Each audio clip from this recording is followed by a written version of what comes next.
Donc voilà pourquoi nous te disons que fais attention, prends garde pour ne plus t'amuser avec ton avenir. Parce que très souvent, tu ne sais pas que certaines choses que tu sèmes aujourd'hui, ce n'est pas aujourd'hui que tu vas les récolter. Alléluia. Amen. Je voudrais parler de la durée de la germination. C'est une autre loi de la nature. Ah oui.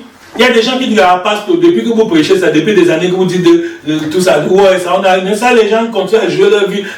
Mais non, je t'en supplie. Revenons sur le plan physique. Il y a certaines semences. Quand tu les sèmes aujourd'hui, tu ne vas pas les récolter aujourd'hui. Je prends l'exemple du maïs. Tu vas récolter le maïs après 3 mois, peut-être 4 mois. Donc, ce n'est pas parce que ça n'a pas encore poussé que tu diras que rien ne s'est passé. Il y a d'autres choses. Par exemple, quand vous piquez un rejeton de bananier, ce n'est pas après 1 mois ou c'est après environ 9 mois, presque 8 à 9 mois, que tu pourras couper le régime de plantain. Et lorsque tu vas repiquer le plant de café, de cacaoyer, ce n'est même pas 9 mois, c'est 3 à 4 ans.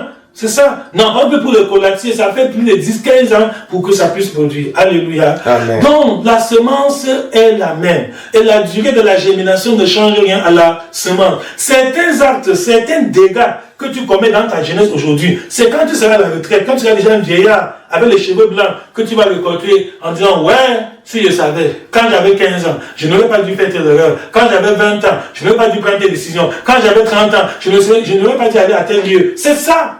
Si les parents qui sont déjà âgés ont du temps, ils devaient prendre du temps pour vous dire tout ça, à base de leur expérience personnelle, que quand vous me voyez là, je regrette dans ma vie d'avoir posé tel acte, d'avoir pris telle décision, d'avoir adopté tel chemin, d'avoir suivi tel mode qui paraît tellement bien, tout le monde en raffolait. Mais aujourd'hui, je vois les répercussions néfastes que ça a produit sur ma vie. Je prie que cela ne soit pas ton cas au nom de Jésus. Amen. Je prie que tu sois parmi ceux-là qui dans leur âge adulte ou même dans leur vieillesse vont plutôt se réjouir en regardant le passé en disant, oh, en telle année j'avais pris une bonne décision, j'avais donné ma vie à Jésus, pendant que tous mes camarades, tous mes amis refusaient la parole de Dieu, je me suis consacré, j'ai mené une vie digne de l'évangile, je me suis sanctifié, pendant qu'autour de moi on se moquait que comment tu n'as pas de petite amie ni de petite, ça c'est quelle vie, tu es un villageois, tu es anachronique, tu es de l'antiquité, tous ceux-là qui se moquaient de moi ainsi, aujourd'hui à l'heure des résultats, à l'heure du bilan, on se rend compte que